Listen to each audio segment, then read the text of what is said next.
Bismillahirrahmanirrahim. Allahumma aftah alayya futuhal arifin bihikmatika wanshur alayya rahmataka wa dhakkirni ma nasitu ya dzal jalali wal ikram.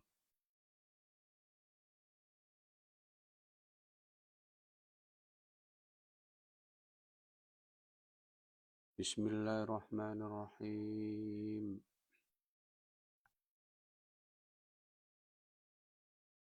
Sekarang ayat 57.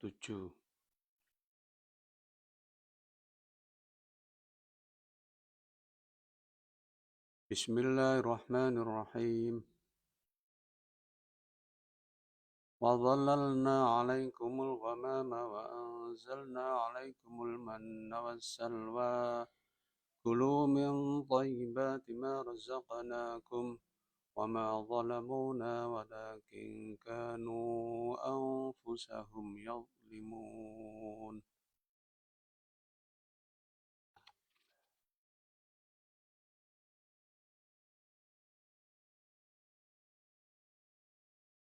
وظللنا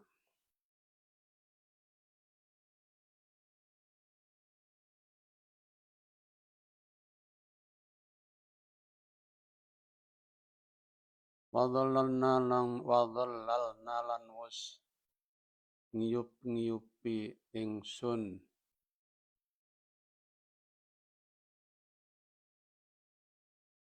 tegese ndadekna yup-yupan ingsun alaikum ing atase sira kabeh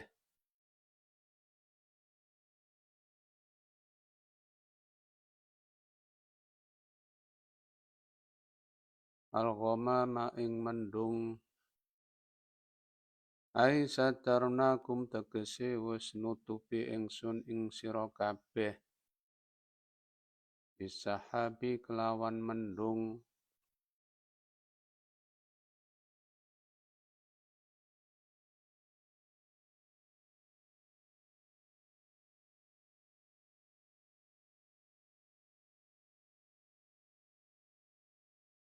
wa anzalna an wasno bisahabi kelawan mendung ar-raqiqi kang tipis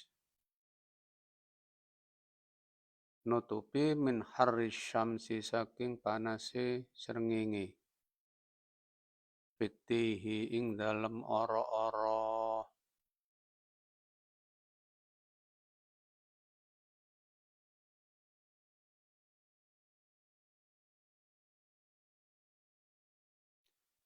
wa anzalna lan wasnurunaken ingsun fihi ing dalem ora-ora wa anzalna lan wasnurunaken ingsun alaikum ing atase sira kabeh fihi ing dalem ora-ora almanna ing manna wasalwa lan salwa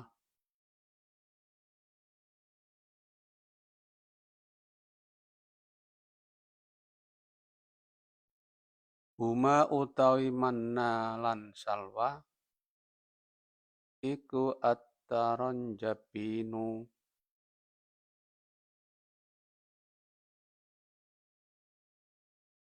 omben-omben manis kang kaya madu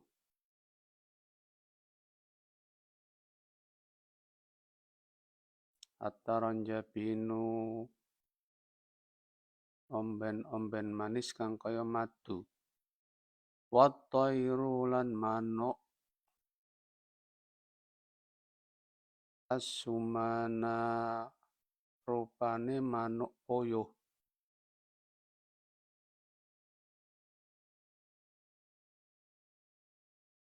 bitakhfil mimi kelawan diwaca takhfife mim tegese mime gak di tasdid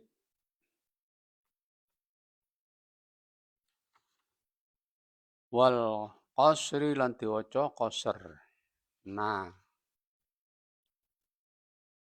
wa qulna lan dawu ingsun kulu min thayyibati ma razaqnakum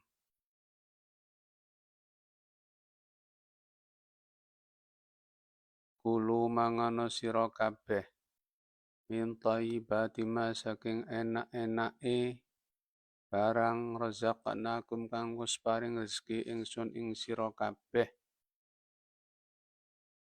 Rupane rezekine ya manna mbek salwa mang karo salwa. Wala tadakhiru lan aja nyimpen sira kabeh fakafaru mongko nuli kufur sapa ya Bani Israil an nikmata ing nikmat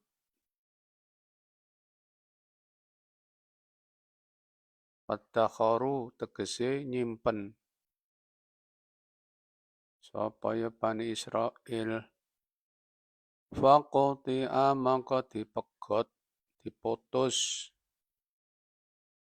apa ma'anhum saking Bani Israil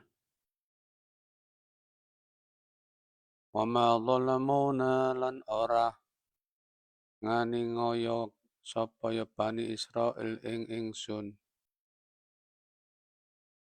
bidzalika kelawan sebab mengkono-mengkono kufure rupane nyimpen rezeki kumang walakin kanu lan tetap ini ana sapa Bani Israil anfusahum ing awak dhewe ne Bani Israil iku yadlimuna padha gawe ngani ngoyo kabeh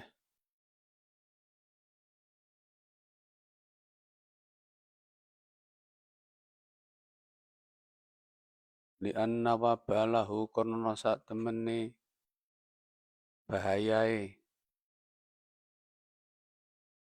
utawa akibat oloe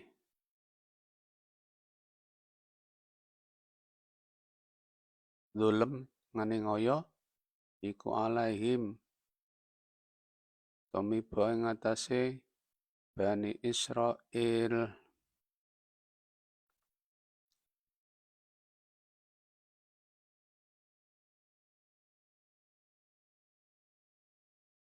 dan kami kata Allah telah menaungi kamu dengan awan yang tipis dari teriknya matahari ketika berada di Ororo. Kami juga menurunkan kepadamu manna dan salwa. Manna itu sejenis minuman manis seperti madu.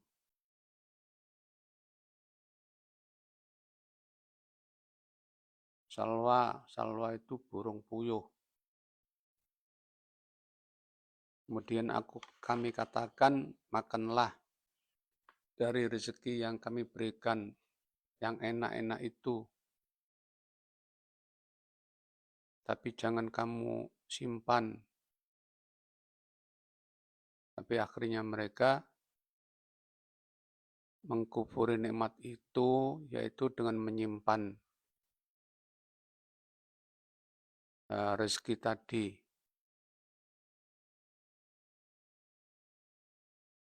Akhirnya rezeki tadi dihilangkan, diputus oleh Allah dari mereka.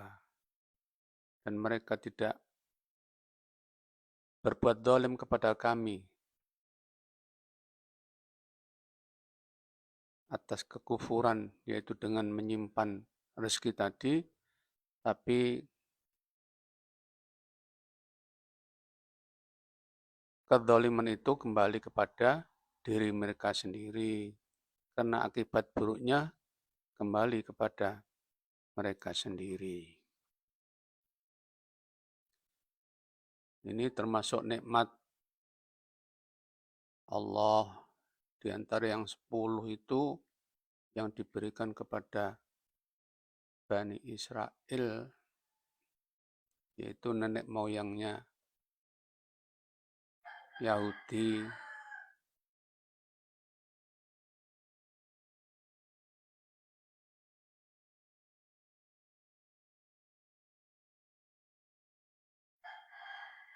Ketika Allah memberikan naungan berupa awan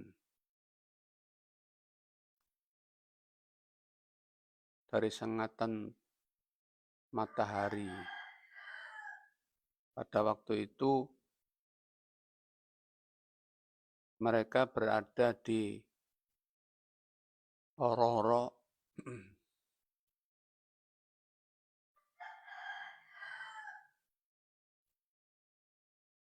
selama 40 tahun. Selama 40 tahun mereka tidak bisa keluar dari Ororo.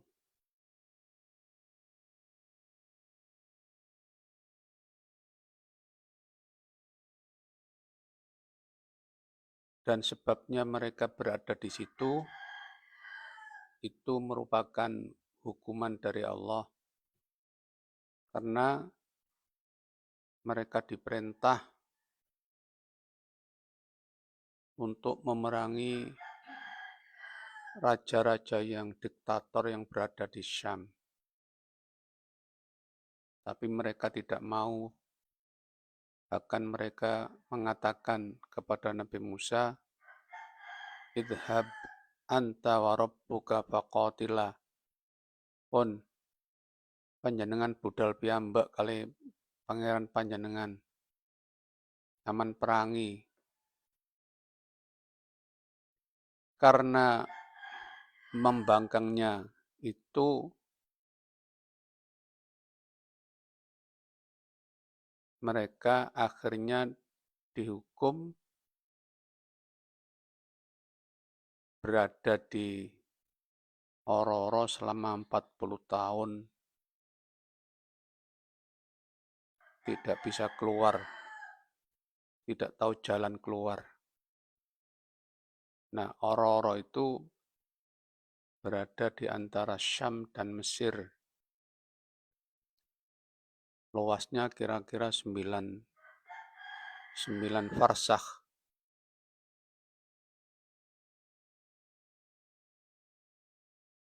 Dan pada waktu itu yang berada atau orang Bani Israel yang berada di Ororo itu ada 600.000. Ada 600.000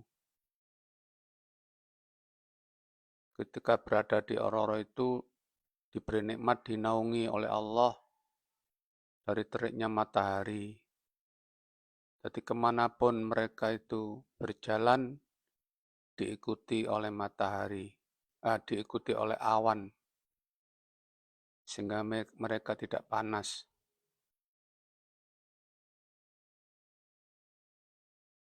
Dan makanannya juga diberi namanya manna dan salwa. Manna itu semacam minuman manis seperti madu yang turun dari langit bagaikan embun. Dan salwa itu burung puyuh atau semacam burung puyuh.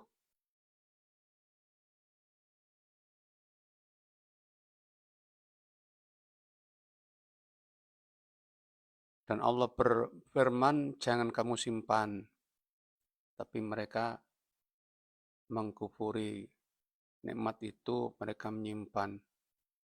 Akhirnya makanan tadi diputus oleh Allah, dihilangkan oleh Allah. Nah, orang 600.000 itu semuanya akhirnya meninggal di Ororo tadi. Kecuali orang yang belum berusia 20 tahun. Jadi yang belum berusia 20 tahun nggak mati. Bahkan Nabi Musa dan Nabi Harun juga meninggal di situ. Tapi meninggalnya Nabi Musa setelah meninggalnya Nabi Harun dengan jarak setahun. Setelah itu diutuslah Nabi Yusha. Nabi Yusha kemudian diperintah untuk memerangi raja diktator tadi.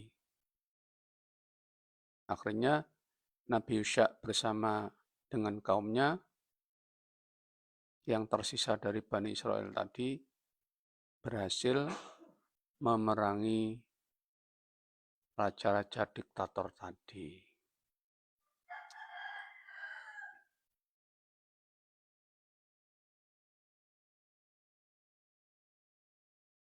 Diceritakan dari Amr bin Maimun bahwa Nabi Harun meninggal sebelum Nabi Musa. Pada waktu itu mereka berdua keluar ke sebagian gua. Lalu Nabi Harun meninggal di situ, lalu dikubur oleh Nabi Musa. Kemudian Nabi Musa kembali kepada Bani Israel, lalu mereka mengatakan, oh berarti Nabi Musa membunuh dia karena cintanya dengan kita.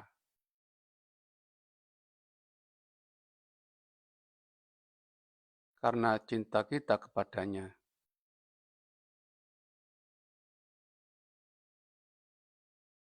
Karena Nabi Harun itu dicintai oleh orang-orang di Bani Israel. Lalu Nabi Musa berdoa kepada Allah, bermunajat kepada Allah. Lalu Allah memberitahu kepada Nabi Musa, wahai Musa, berangkatlah kamu bersama mereka ke kuburan Harun. Nanti akan aku bangkitkan. Kemudian kamu tanya yang sebenarnya. Lalu Nabi Musa bersama mereka datang ke kuburan Nabi Harun. Lalu Nabi Musa mengatakan, ya Harun, wahai Harun. Lalu Nabi Harun keluar dari kuburnya dengan mengibas-ngibas kepalanya dari debu. Lalu Nabi Musa berkata, Ana qataltuka, apakah aku telah membunuhmu? Nabi Harun berkata, la, walakin muttu, tapi aku memang meninggal, bukan dibunuh oleh Musa.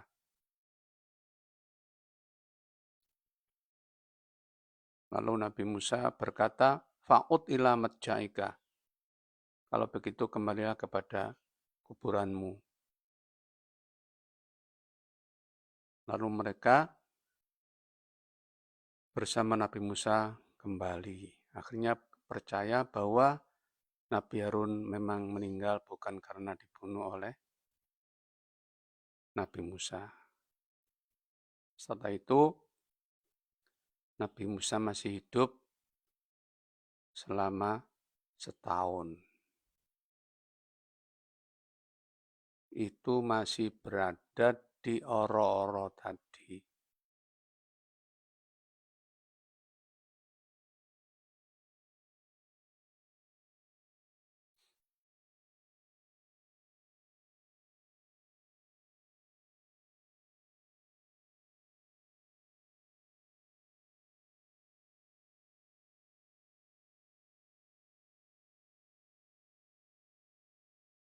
Wahab bin Munabbih berkata,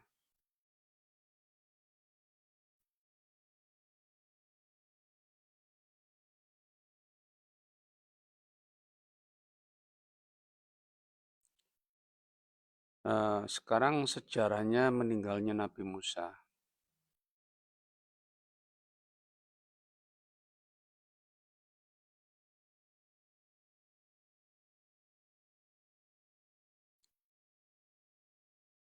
Rasulullah SAW bersabda, Ja'a malakul maut ila Musa. Malaikat Israel datang kepada Nabi Musa. Kemudian dia berkata, Ajib amro rabbik. Turutilah perintah Tuhanmu. Maksudnya, aku diperintah Tuhanmu akan mencabut nyawamu. Falatoma Musa aina malakil mauti. Lalu Nabi Musa menampar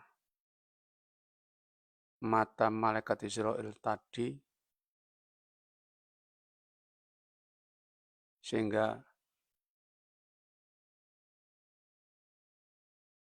tercelakalah mata malaikat Israel.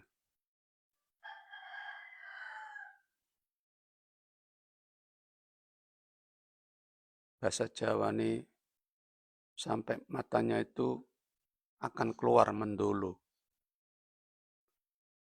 Lalu malaikat Israel lapor kepada Tuhannya, ya Rabbi, innaka arsaltani ila abdin la yuridul mauta faqad faqa'a aini.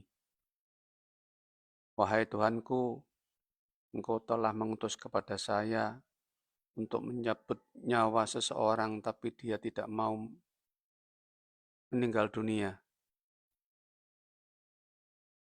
Lalu Allah mengembalikan atau menyembuhkan mata malaikat Israel.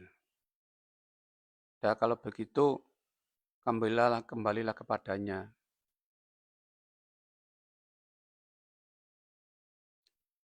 Lalu malaikat Israel kembali kepadanya dan katakan kepadanya, kalau memang kamu ingin terus hidup di dunia ini, maka letakkan tanganmu atau telapak tanganmu di atas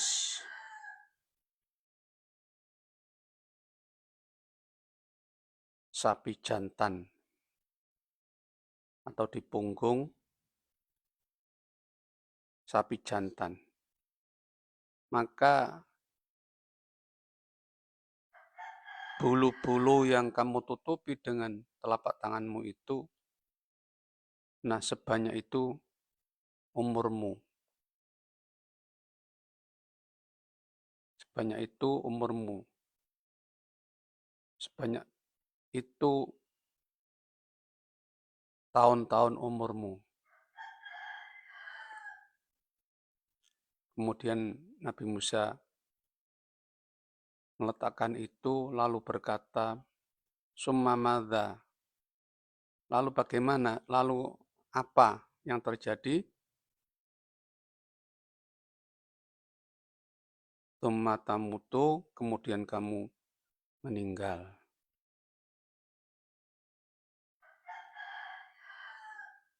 Bahkan Nabi Musa berkata kepada malaikat Israel, apakah sekarang ini? Ya, sebentar lagi.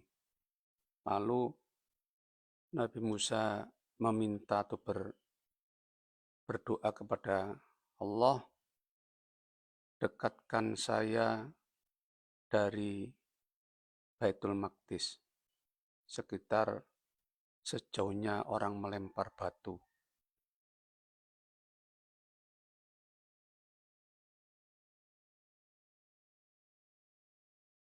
Itu cerita dari Rasulullah. Lalu Rasulullah bersabda, seandainya aku ada di dekatnya, aku akan tunjukkan kuburannya.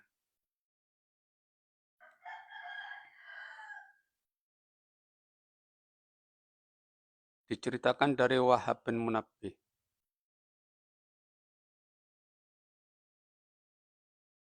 Masih cerita meninggalnya Nabi Musa. Suatu saat Nabi Musa keluar untuk buang hajat. Kemudian dia melihat segerombol atau sekelompok malaikat menggali tanah untuk kuburan. Bagus sekali kuburannya itu. Indah sekali.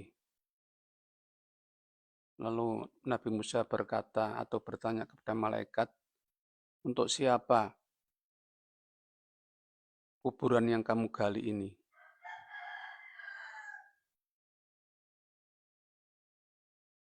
Malaikat mengatakan, untuk hamba yang mulia di sisi Allah. Lalu Nabi Musa mengatakan, pasti orang ini mempunyai derajat yang tinggi di sisi Allah. Karena kuburnya sangat indah sekali. Aku belum pernah melihat kuburan seperti ini.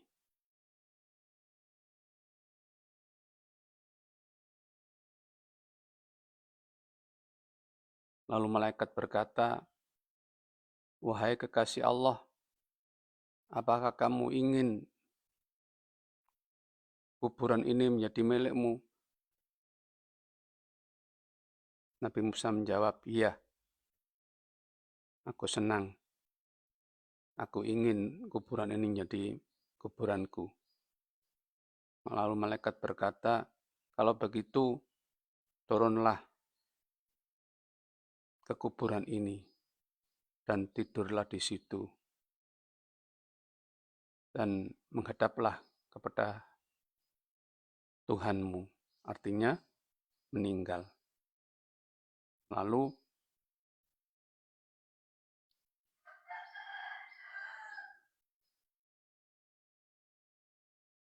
Nabi Musa turun ke kuburan itu, ke kubur itu, dan tidur.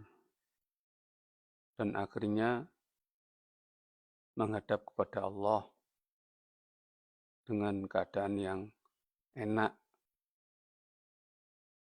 Artinya Nabi Musa rohnya diambil oleh Allah atau meninggal dunia. Kemudian oleh malaikat dikubur, ditutupi kuburannya itu. Nah itu sejarah meninggalnya Nabi Harun dan Musa.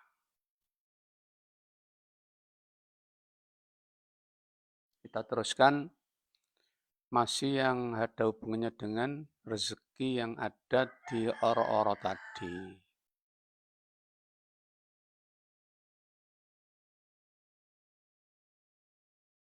Jadi nikmat ketika berada di oro-oro diberi rezeki yang berupa manna dan salwa. Tapi Allah mengatakan kepada mereka, jangan kamu simpan. Lalu mereka mengingkari perintah Allah itu, akhirnya mereka menyimpan manna dan salwa itu. Tujuannya untuk sebagai cadangan, barangkali habis. Pada Allah sudah memerintah, jangan disimpan.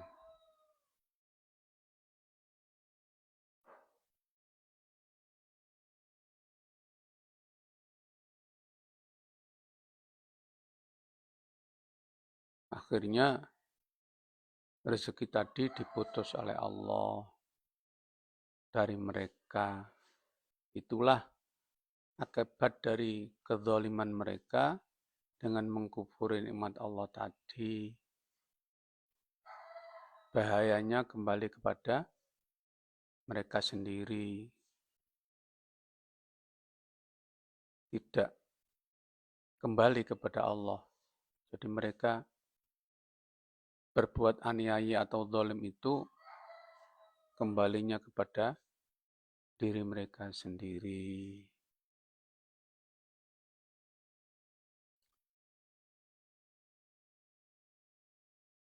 Itu penjelasan penjabaran tentang ayat ke-57. Untuk selanjutnya akan kita bahas pada pertemuan mendatang. Insyaallah. Demikian, mudah-mudahan bermanfaat. Wallahu a'lam bishawab. Al-Fatihah.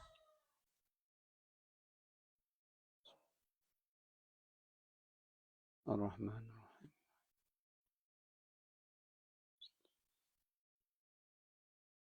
Shiratal ladzina